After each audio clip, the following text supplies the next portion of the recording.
Hello, everyone. The cruelest betrayals rarely begin with shouting.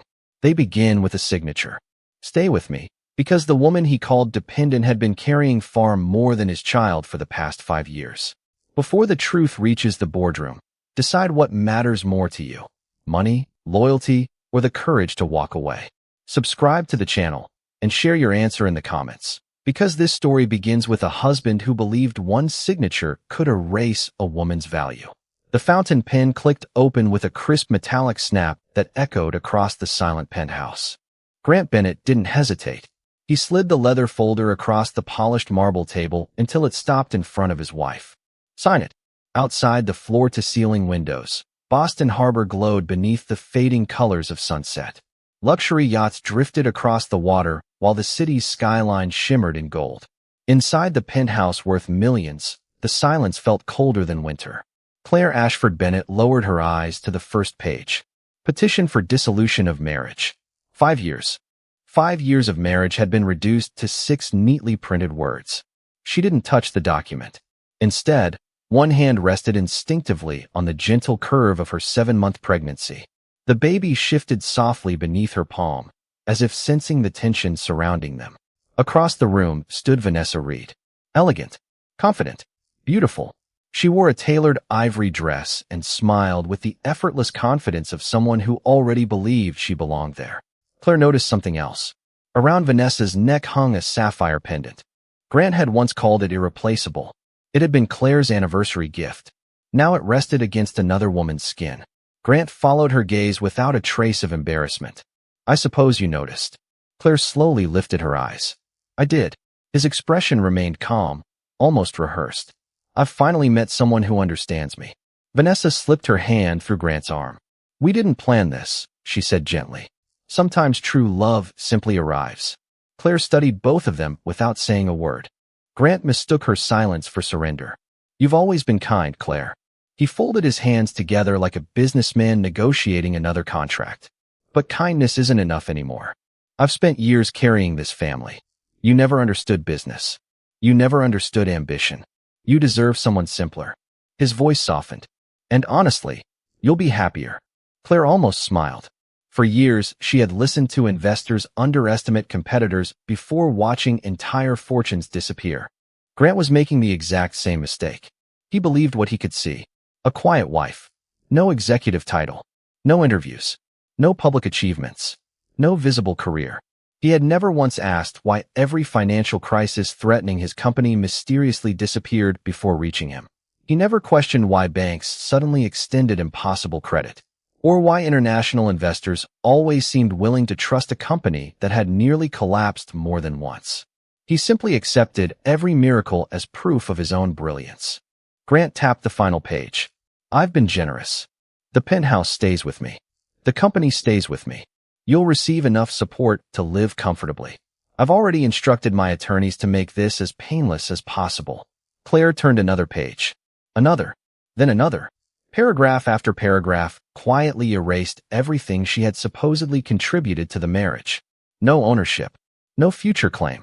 No influence. Not even acknowledgement. Only gratitude. As if 5 years could be measured with numbers. The baby kicked again. Claire closed the folder.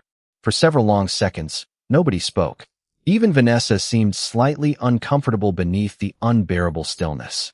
Then something unexpected happened. Claire laughed. Not loudly. Not bitterly. Just one soft laugh that completely confused both of them. Grant frowned. What's funny? Claire looked directly into his eyes for what felt like the first time in years. You really believe this company belongs only to you? Grant's jaw tightened. It does. She nodded almost sympathetically. I see. Without another word, Claire reached for her phone. Her fingers moved calmly across the screen. One number. One secure line. The call connected before the second ring. A familiar voice answered immediately. Ryan speaking. Claire's expression never changed. Ryan. A brief pause. Then she spoke 6 words that would quietly begin destroying everything Grant believed he owned. Initiate the Ashford Protective Review. Silence. Then came the reply. Understood, MS. Ashford. I'll notify outside counsel and the independent chair. Grant's confident smile disappeared. His eyes narrowed. He had never heard anyone call his wife by that name before. The most dangerous lies are the ones wrapped in gratitude. For 5 years, Grant Bennett believed he had built an empire with nothing but vision, relentless ambition, and his own hands. He wasn't entirely wrong. He had worked harder than almost anyone around him. He had survived sleepless nights, impossible negotiations, failed projects, and ruthless competitors. But every man remembers the battles he fought. Very few remember the invisible hands that kept them alive. 5 years earlier, Bennett Urban Holdings had been nothing more than a struggling real estate startup operating out of a modest office overlooking an aging warehouse district. Banks had rejected Grant 4 times. Private investors admired his ideas but refused to finance them. Cash reserves had fallen below 2 weeks of payroll. His employees had already begun quietly updating their resumes. The company was dying. Then Claire walked into his life, not wearing designer labels, not arriving with bodyguards, not announcing herself as someone extraordinary. She was simply a beautiful blonde woman with kind blue-gray eyes and an unusually peaceful smile. Grant first met her during a charity architecture exhibition where she spent more time listening than speaking. Unlike everyone else, she never interrupted him. She asked thoughtful questions, not about profits, about neighborhoods, families, children, communities. For the first time, Grant felt someone truly understood the dream hidden behind his business plan. He fell in love with that feeling long before he realized he had fallen in love with Claire. What he never knew was that Claire had recognized something else entirely. Potential, not merely in the company, in the man. She saw intelligence clouded by pride, determination balanced by compassion. She also saw a young entrepreneur standing only one failed payment away from complete collapse. Several nights after their first meeting, Claire sat alone inside an elegant office overlooking Manhattan. The room carried no company logo, only quiet sophistication. Ryan Cole entered carrying a stack of financial reports. The numbers are worse than expected. Claire read every page without speaking. Debt obligations, construction delays, frozen credit lines, impossible interest rates. Ryan finally broke the silence. If no one intervenes, Bennett Urban Holdings won't survive another month. Claire closed the folder. What would it cost? Ryan looked surprised.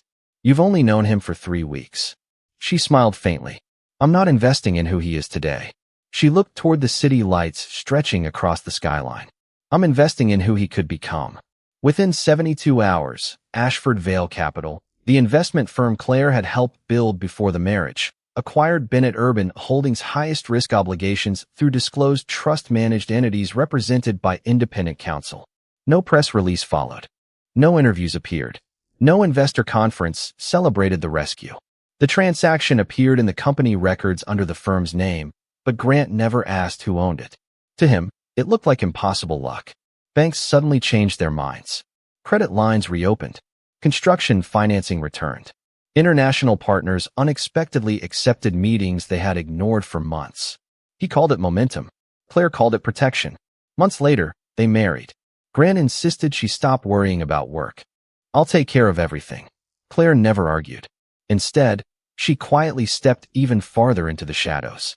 Whenever Grant celebrated another successful expansion, Claire was often awake long after midnight, reviewing contracts, correcting financial assumptions, introducing institutional investors through anonymous intermediaries. Sometimes entire acquisitions succeeded because one discreet recommendation reached the right executive at exactly the right moment. Grant never knew. He simply believed opportunity favored him. Years passed. Every crisis seemed to disappear before reaching his desk. Major loans were approved because Ashford Vale guaranteed defined obligations, and hostile bids failed because its preferred shares carried negotiated voting protections. Whenever Grant proudly declared, "My company keeps proving everyone wrong," Claire simply smiled across the dinner table. She never corrected him. Not once. Ryan questioned her decision more than once. You could tell him. Claire gently shook her head. If he succeeds believing in himself, then perhaps he'll become the man I already believe he can be. Ryan hesitated. And if he mistakes your silence for weakness? Claire looked down at the wedding ring resting beside her engagement band. For the first time, sadness crossed her face. Then one day, he'll pay the highest price anyone can pay. Ryan frowned. For what? Claire's fingers rested softly over the life growing beneath her heart. for failing to recognize the person who never stopped believing in him. Neither of them knew that day had already begun. It was waiting inside a leather folder resting on a marble table. And upstairs, in the penthouse overlooking Boston Harbor, Grant Bennett had just mistaken unconditional love for ordinary dependence. Sometimes the person standing beside your success is quietly measuring how to steal it. The morning after Claire's phone call, the Bennett Urban Holdings headquarters buzzed with unusual excitement. Employees believed the company was about to announce its largest merger in history. Financial reporters had already gathered outside the glass tower. Inside the executive floor, fresh flowers decorated the reception area, champagne chilled in silver buckets, and every conference screen displayed the same message. A new beginning. Grant adjusted his tie while studying his reflection in the polished elevator doors. Success looked good on him. Or at least, that was what he believed. Vanessa Reed, the company's chief strategy and communications officer, stepped beside him in a tailored cream suit. Her position gave her legitimate access to merger calendars, executive communications, and outside consultants, access she had learned to misuse. "You barely slept," she observed. Grant smiled. "I'll sleep after tomorrow. Once the divorce is finalized, everything finally becomes simple." Vanessa reached for his hand. "No more pretending. No more living with someone who never belonged in your world." Grant squeezed her fingers gently. "I should have done this years ago." Neither of them noticed Ryan Cole watching from across the lobby. He wasn't there by accident. He never was. Ryan quietly entered a secure conference room 3 floors below executive level. Claire was already waiting. She wore a navy maternity dress beneath a light cashmere coat. No jewelry except her wedding ring. No makeup beyond what made exhaustion easier to hide. The baby shifted again beneath her heart. Ryan placed 3 folders on the table. "The review has begun." Claire nodded. "Tell me." Ryan opened the first file. Over the past 18 months, Bennett Urban Holdings approved consulting payments to 4 outside firms. Claire listened silently. 3 of those firms are connected through indirect ownership. Ryan slid another page across the table. They all lead back to relatives of Vanessa Reed. Claire's expression remained calm. "Does Grant know?" Ryan hesitated. "I can't prove he created the structure, but every transfer carries his executive authorization." Claire closed her eyes briefly. Not because of the money, because of the signature. Grant had signed documents without reading them. Again, the same careless confidence she had quietly protected for years had finally become dangerous. Ryan opened another folder. It gets worse. Several emails appeared across the table, preserved on company servers under the records policy and reviewed by outside counsel. Vanessa had written to an outside consultant only weeks earlier. "The divorce must happen before the merger closes." Another message followed. After that, ownership restructuring becomes much easier. Claire slowly inhaled. So this was never just about love. Ryan answered quietly. "No, it was about timing." Meanwhile, upstairs, Grant was introducing Vanessa to senior executives with increasing confidence. Nobody questioned the situation aloud. Corporate politics had taught them to smile first and ask questions later. Vanessa played her role perfectly. Warm, professional, graceful. She thanked employees by name, complimented assistants, remembered birthdays. Grant admired how effortlessly she fit into his future. He never noticed the subtle glances exchanged between older board members. Some had worked in finance long enough to recognize dangerous ambition disguised as charm. Across the city, another meeting was beginning. Margaret Sloan, the independent chair of Bennett Urban Holdings Board, quietly reviewed confidential documents delivered before sunrise. The cover page contained only 6 words. Ashford Review, Preliminary Findings. Her expression changed after the 2nd page, then again after the 5th. She reached for her phone. "This is Margaret." A calm voice answered. "Ryan Cole." "I've finished reading." A brief silence followed. Finally, Margaret asked the question that would change everything. "Has Grant seen any of this?" "No." "And Claire?" She already expected it. Margaret slowly removed her glasses. "I've spent 30 years sitting on corporate boards." Another pause. "I've never seen anyone remain this calm while discovering this level of betrayal." Ryan looked through the conference room window toward Claire. She was standing alone now, one hand resting gently on her stomach while watching rain begin to fall over Boston. "That's because she isn't planning revenge." Margaret frowned. Then what is she planning? Ryan smiled almost imperceptibly. Accountability. At that exact moment, upstairs, Grant stepped onto the stage prepared for tomorrow's merger announcement. He believed he was standing at the highest point of his career. He had no idea that every confident step was carrying him closer to the moment the entire foundation beneath his empire would begin quietly disappearing. The most expensive mistakes are often made with complete confidence. 48 hours after handing Claire the divorce papers, Grant Bennett walked into the offices of Whitmore and Ellis, one of Boston's most prestigious law firms. He looked relaxed, victorious, like a man already living in the future he had chosen. Claire arrived alone. She wore a simple beige maternity dress beneath a tailored wool coat. Her golden hair rested neatly over one shoulder, and there wasn't a trace of anger on her face. Only quiet. The receptionist offered coffee. Grant accepted. Claire declined. The conference room overlooked the Charles River, where gray clouds reflected across calm water. The polished walnut table separated two people who had once promised never to sit on opposite sides of anything. Grant folded his hands. I appreciate you making this easy. Claire said nothing. His attorney, Daniel Mercer, opened the divorce agreement. We've revised several provisions to ensure a smooth transition. Smooth. The word lingered strangely in the room. Daniel continued. Mrs. Bennett will receive a generous financial settlement, continued health coverage during the pregnancy, and a proposal for temporary use of a separate residence. None of those terms could remove Claire from the marital home without agreement or a court order. Grant leaned back confidently. I wanted to make sure you were taken care of. Claire slowly turned another page. The baby moved gently beneath her ribs. She smiled almost instinctively before continuing to read. Page after page quietly erased 5 years of sacrifice. No ownership. No voting rights. No future participation in Bennett Urban Holdings. No claim to appreciation in company value. One signature, and she would disappear from every meaningful chapter of the business she had quietly protected.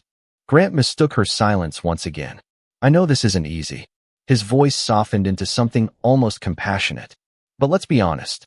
You never wanted this life. The board never really accepted you. You hated corporate dinners. You stayed home.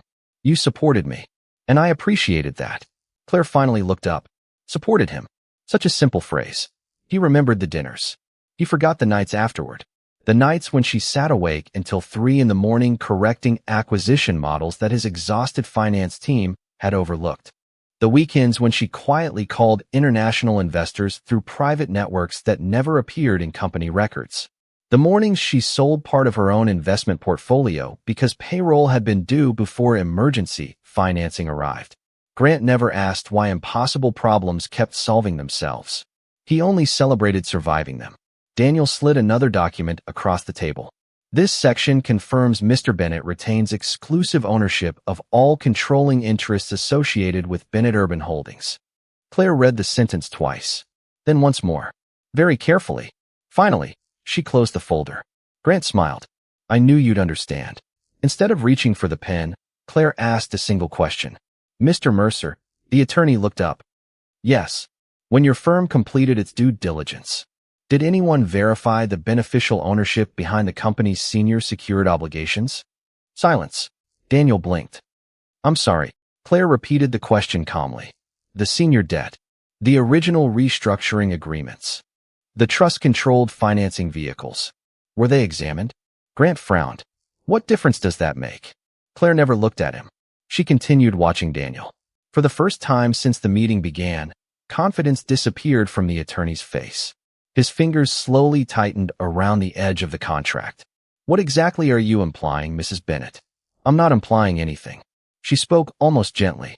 I'm simply wondering whether your legal opinion includes documents your client has apparently never read. Grant laughed. This is ridiculous. I built that company. I know every contract. Claire finally turned toward him. Her blue-gray eyes showed neither anger nor satisfaction, only disappointment. Do you? Grant's smile faded. Daniel immediately reached for his laptop. His fingers moved quickly across confidential databases. Corporate filings. Historical financing. Archived restructuring documents. 1 minute passed. Then another. The room grew unnaturally quiet except for the faint tapping of computer keys. Outside, Rain began striking the tall windows. Daniel stopped typing. His expression changed. Color slowly drained from his face. He looked first at Claire, then at Grant. Finally, he whispered words that neither husband nor wife would ever forget. Grant, there are financing entities referenced here that were never disclosed during our preparation. Grant frowned. Impossible. Daniel swallowed. They appear to hold contingent enforcement rights. Grant stared at him. What does that mean? Daniel slowly closed the laptop. It means there may be someone else standing behind Bennett Urban Holdings. Claire quietly rose from her chair. She placed the unsigned divorce papers back onto the polished table. I'll let you discover the rest tomorrow. Without another word, she walked toward the door. Behind her, Grant remained seated. For the first time in 5 years, the man who believed he owned everything had just learned there was an entire part of his own empire he had never even known existed. Truth does not need to raise its voice when the documents are allowed to speak. Grant stared at the restructuring agreement while the independent directors took their seats. Claire had reached the door when he called after her. You hid this from me. She turned. I did not hide Ashford Vale Capital. Its name appears in every rescue financing document you signed. I hid my private ownership because I wanted our marriage to exist without my family's reputation entering every room before I did. That is still deception. No, Grant. It is privacy. Deception is signing a document you never read and then blaming the person who expected you to act responsibly. Ryan placed the remainder of the Ashford Protective Review before Margaret Sloan, the independent board chair. Outside counsel confirmed that the investigation had been authorized by the audit committee, that a litigation hold was active, and that the evidence came from corporate accounts, bank records voluntarily supplied by Ashford Vale, and materials produced by consultants. No private device had been secretly searched. The first timeline showed every bridge loan, liquidity facility, acquisition guarantee, and preferred share purchase that had kept Bennett Urban Holdings alive. Ashford Vale did not own the entire company. It held senior debt, a minority class of preferred stock, 2 board designation rights, and consent rights over a merger or sale of major assets. Grant shook his head. I built this business. You founded it, Claire said. You worked for it, and you deserve credit for that. But other people financed it, challenged it, and protected it. A company is not less yours because you needed help. You made it smaller by pretending you never did. Ryan moved to the communications evidence. One item was a recorded video conference between Vanessa and 2 consultants. At the start of the meeting, the platform's automated voice announced that recording had begun, and each participant remained on the call. Vanessa discussed accelerating the divorce before the merger, isolating Grant from Claire's advisors, and converting preferred shares after closing. Vanessa stood. That conversation was strategic speculation. Margaret looked at her. You described the marriage as an obstacle to a control transaction. It was taken out of context. The complete recording played, not an edited excerpt. Vanessa's own words supplied the context. Then came the payment structure. For consulting firms, shared addresses, managers, or relatives connected to Vanessa. $28 million in exposure appeared across completed transfers, pending invoices, and contingent commitments. Grant had approved every one. He looked at Vanessa. You said these firms were essential. You signed the approvals. The answer landed because it was true. Vanessa had manipulated him, but Grant had not been unconscious. He had ignored controls, refused questions, and chosen flattery over judgment. Claire finally spoke. She did not make you humiliate me. She did not make you give away my pendant or serve divorce papers while I carried your child. Vanessa exploited your pride. She did not create it. Grant lowered his eyes. Margaret called for a vote on temporary measures. Grant would be placed on administrative leave. The chief operating officer would become interim chief executive. Merger activity would pause under the lender and preferred share covenants, and outside counsel could seek civil relief to preserve assets. The directors approved the resolutions. No one announced a criminal conviction. Counsel stated that suspected misconduct would be referred to appropriate authorities, who would decide whether subpoenas, warrants, or charges were justified. Grant remained at the head of the table after the vote. The chair was still physically beneath him, but authority had moved elsewhere, not to Claire by magic, but to a process he had spent years believing rules were for other people. Claire watched without satisfaction. Losing his title was not the same as understanding what he had lost. Some evidence damages a career. Other evidence forces a person to remember the life he chose not to see. After the board meeting, Ryan placed a slim folder before Claire and Margaret. "This is the last part of the internal review," he said. "It contains no hidden audio. That mattered in Massachusetts. The security cameras in the executive lounge recorded video only. The footage showed Claire arriving months earlier with a medical envelope, Vanessa noticing it, and Grant entering 2 hours later. Before Claire could reach him, Vanessa stepped between them, pointed toward the elevators, and led him away. The images could not prove what anyone said. The surrounding records did. An email from Vanessa to a consultant, sent minutes after Claire arrived, read, "The pregnancy complicates the timing. Delay her announcement until I can keep him focused on the merger." Calendar logs showed Vanessa's administrator account later removed a prenatal appointment from Grant's schedule. Reception records showed flowers from Grant to Claire were redirected to storage. A courier affidavit confirmed that a handwritten note Claire sent to Grant had been accepted by Vanessa and never delivered. Each item was modest. Together, they showed a pattern. Grant watched the silent footage alone with Ryan. He saw Claire wait in the lounge, still holding the ultrasound envelope after everyone else left. She remained for 47 minutes before placing it back in her purse. "I thought she waited weeks to tell me," he said. "She tried that day," Ryan replied. Vanessa interfered. "But the next morning, you could have asked why your wife looked disappointed. You did not." Grant pressed his palms against the table. "I was being manipulated." "Yes." Ryan's voice stayed level. "And you were also making choices. Both can be true." That distinction followed Grant home. He remembered every canceled dinner and every time he accepted Vanessa's explanation without calling Claire. He remembered how quickly he had believed his wife lacked ambition, even though she had understood his business better than most executives. He had not merely trusted the wrong person. He had enjoyed a story in which he was brilliant, misunderstood, and entitled to more. Claire received the same evidence in another room. She did not feel relief. Proof could explain how distance grew. It could not recreate the pregnancy appointments she attended alone. Margaret asked whether she wanted the board to release the personal evidence publicly. "No," Claire said. "The financial misconduct belongs in the company investigation. My medical appointments do not belong in a press release." That decision protected her dignity and her child's privacy. It also made the eventual public statement more credible. Bennett Urban Holdings announced only that its chief executive had been placed on leave, the merger was paused, and independent counsel was reviewing potential related party transactions. It did not publish accusations before investigators completed their work. Vanessa retained separate counsel and began negotiating cooperation.